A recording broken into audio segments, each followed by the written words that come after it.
Hi అండి. అందరికీ నమస్కారం. Welcome to my channel. ఈ వీడియోలో ఏపీ ప్రభుత్వ ఉద్యోగులకు మరియు పెన్షనర్లకు పీఆర్‌సీ సంబంధించి తాజా సమాచారం అందింది.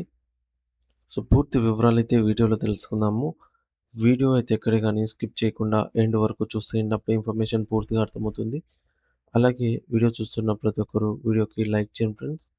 ఈ వీడియోని తోటి ఉద్యోగ, పెన్షనర్ మిత్రులతో అయితే షేర్ చేయండి. కొత్తగా మన ఛానల్ చూస్తున్నవారు సబ్స్క్రైబ్ చేసుకోండి. సబ్స్క్రైబ్ చేసుకోవడం వల్ల నేను చేసే ప్రతి ఒక్క వీడియో మీ వరకు రీచ్ అవుతుంది. ఇక ఆలస్యం చేయకుండా వివరాల్లోకి అయితే వెళ్ళిపోదాము. ఫ్రెండ్స్, ఇక విషయానికి వచ్చినట్లయితే ఆంధ్రప్రదేశ్ రాష్ట్రంలోని దాదాపుగా 16,00,000 మంది ప్రభుత్వ ఉద్యోగులు మరియు 4,00,000 మంది పైగా ఉన్న పెన్షనర్లు గత 3 సంవత్సరాలుగా ఊహించని విధంగా తీవ్రమైన ఆర్థిక ఇబ్బందులను ఎదుర్కొంటున్నారన్నమాట. ప్రతి నెల కష్టపడి పనిచేసే ఉద్యోగికి సకాలంలో అందాల్సిన ప్రయోజనాలు అందకపోవటం వల్ల వారి జీవన ప్రమాణాలైతే దెబ్బతింటున్నాయి. సాధారణంగా ఉద్యోగులకు వచ్చే జీతం వారి కుటుంబ అవసరాలకు సరిపోతూ ఉండగా, పెరగాల్సిన అలవెన్సులు మరియు రావాల్సిన బకాయిలు నిలిచిపోవడంతో వారు మానసిక ఒత్తిడికి గురవుతున్నారు. పక్క రాష్ట్రమైనటువంటి తెలంగాణలో కూడా ఉద్యోగుల పరిస్థితి గమనిస్తే అక్కడ ప్రభుత్వం గత 3 సంవత్సరాలుగా మధ్యంతర భృతి ఐఆర్ అందిస్తోంది. దీనివల్ల అక్కడి ఉద్యోగులు ఆర్థికంగా స్థిరపడటమే కాకుండా అదనపు లాభాలను పొందుతున్నారు. కానీ ఆంధ్రప్రదేశ్‌లోని ఉద్యోగులు మాత్రం ఇటు ఐఆర్ లేక, అటు పాత బకాయిలు అందక లక్షలాది రూపాయల వ్యక్తిగత ఆదాయాన్ని కోల్పోతున్నారు. ఏపీ జేఏసీ అమరావతి నాయకులు ఈ వివక్షను తీవ్రంగా విమర్శిస్తూ, పొరుగు రాష్ట్రంలో ఉన్నటువంటి సౌకర్యాలు మన రాష్ట్ర ఉద్యోగులకు ఎందుకు కల్పించటం లేదని ప్రశ్నించారు.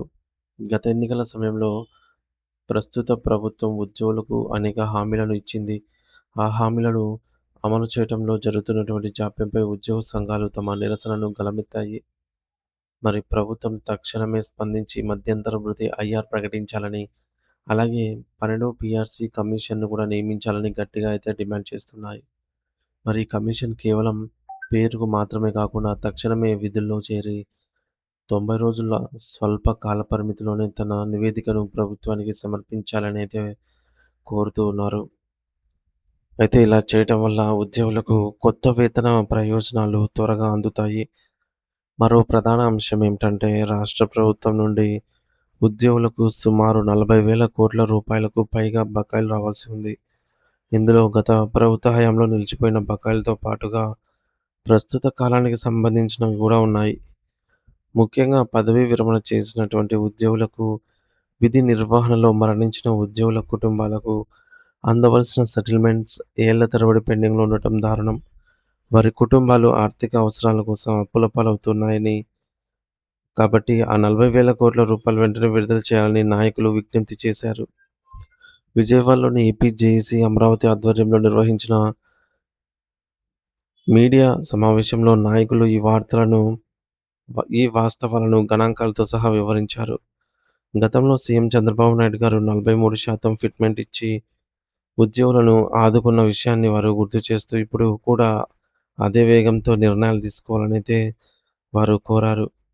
ప్రభుత్వం ఇంకా జాప్యం చేస్తే ఉద్యోగుల ఓపిక నశిస్తుందని, వారి ఆశలు అడియాసలు చేయకుండా తక్షణ చర్యలు చేపట్టాలని ఆవేదన వ్యక్తం చేశారు. అమరావతి జేఏసీ చైర్మన్ బొప్పరాజు వెంకటేశ్వర్లు గారు మాట్లాడుతూ, అమరావతి రాజధాని విషయంలో ప్రజల్లో మరియు ఉద్యోగుల్లో నమ్మకాన్ని కలిగించడంలో ముఖ్యమంత్రి విజయం సాధించారని కొనియాడారు. పార్లమెంటు ఉభయ సభల ఆమోదంతో అమరావతికి చట్టబద్ధత కల్పించడం ఒక చారిత్రాత్మక నిర్ణయమని ఆయన అభివర్ణించారు. ఈ సంతోషాన్ని పంచుకుంటూ జేఏసీ సభ్యులు కట్ చేసినటువంటి జై హో అమరావతి అంటూ నినాదాలు చేశారన్నమాట, కేక్ కట్ చేసి. మరి రాష్ట్ర విభజన తర్వాత అమరావతి చిహ్నంతో ఏర్పడిన మొట్టమొదటి ఉద్యోగ సంఘం తమదేనని ఆయన గర్వంగా చెప్పుకొచ్చారు. ఉద్యోగుల సంక్షేమం కోసం ఆయన ఒక ముఖ్యమైన ప్రతిపాదనను ప్రభుత్వం ముందైతే ఉంచారు. ఉమ్మడి రాజధాని హైదరాబాద్‌లో గతంలో ఉద్యోగులకు ఏ విధంగా అయితే ఇళ్ల స్థలాలు కేటాయించారో, అదేవిధంగా అమరావతి రాజధాని ప్రాంతంలో కూడా సచివాలయ ఉద్యోగులకు మరియు వివిధ శాఖల హెచ్ఓడి కార్యాలయాల్లో పనిచేసే వారికి తక్షణమే ఇళ్ల స్థలాలు కేటాయించాలని కోరారు. ఇలా చేయడం వల్ల ఉద్యోగుల్లో మనోధైర్యం పెరుగుతుందని, రాజధాని అభివృద్ధిలో వారు మరింత భాగస్వాములవుతారని విజ్ఞప్తి చేశారు.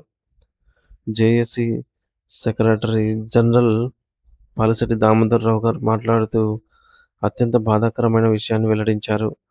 ఎంతో కాలంగా సర్వీస్ చేసి రిటైర్ అయిన ఉద్యోగులు తమకు రావాల్సినటువంటి కష్టార్జితం బకాయిలు తీసుకోకుండానే మరణిస్తున్నారని, వారి కుటుంబాలు రోడ్డున పడుతున్నాయని ఆవేదన వ్యక్తం చేశారు.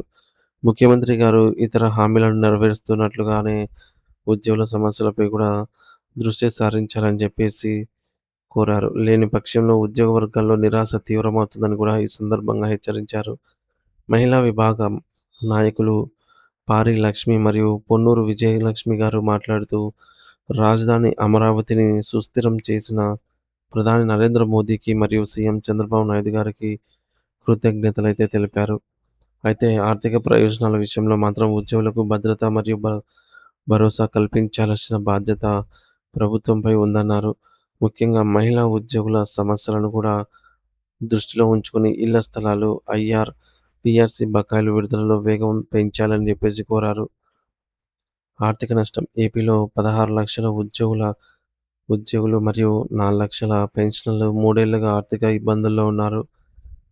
తెలంగాణ ఉద్యోగులకు ఐఆర్ అందుతుంటే ఏపీ ఉద్యోగులకు లక్షల రూపాయలు నష్టపోతూ ఉన్నారు. తక్షణమే మధ్యంతర భృతి ఐఆర్ ప్రకటించడం మరియు 12వ పీఆర్సీ కమిషన్ నియామకం చేయాలనైతే ప్రధానంగా డిమాండ్ చేస్తున్నారు. బకాయిలైతే 40,000 కోట్ల రూపాయల వరకు పెండింగ్‌లో ఉన్నాయి. వెంటనే విడుదల చేయాలనైతే కోరుతున్నారు. అలాగే అమరావతి రాజధానిలో ఉద్యోగులకు తక్షణమే ఇళ్ల స్థలాలు కేటాయించాలి అనైతే చెప్పేసి ఉద్యోగులు కోరుతున్నారు. అమరావతికి పార్లమెంటు ద్వారా చట్టబద్ధత కల్పించినందుకు సీఎంకు కృతజ్ఞతలు తెలిపారు. ఈ మొత్తం అంశం ఆంధ్రప్రదేశ్ ప్రభుత్వ ఉద్యోగుల ఆర్థిక హక్కులు మరియు రాజధాని అమరావతిలోని వారి భవిష్యత్తు గురించి అయితే ఉంది. మరి ఏపీ జేఏసీ అమరావతి నాయకులు ప్రభుత్వంపై ఒత్తిడి తెస్తూ తెలంగాణ తరహాలో ఆర్థిక ప్రయోజనాలు ఐఆర్ కల్పించాలని, 40,000 కోట్ల రూపాయలు చెల్లించాలని మరియు రాజధానిలో ఇళ్ల స్థలాలు ఇవ్వాలని డిమాండ్ చేస్తున్నారు. రాజధాని చట్టబద్ధతను స్వాగతిస్తూనే ఉద్యోగుల సంక్షేమం పట్ల ప్రభుత్వం చూపుతున్న నిర్లక్ష్యాన్ని వారైతే ఎత్తి చూపారు. సో, ఇది ఫ్రెండ్స్ ఇప్పటివరకున్న తాజా సమాచారము. వీడియో నచ్చినట్లయితే తప్పకుండా లైక్ అయితే చేయండి. అలాగే వీడియోని షేర్ చేయండి. Thank you for watching this video.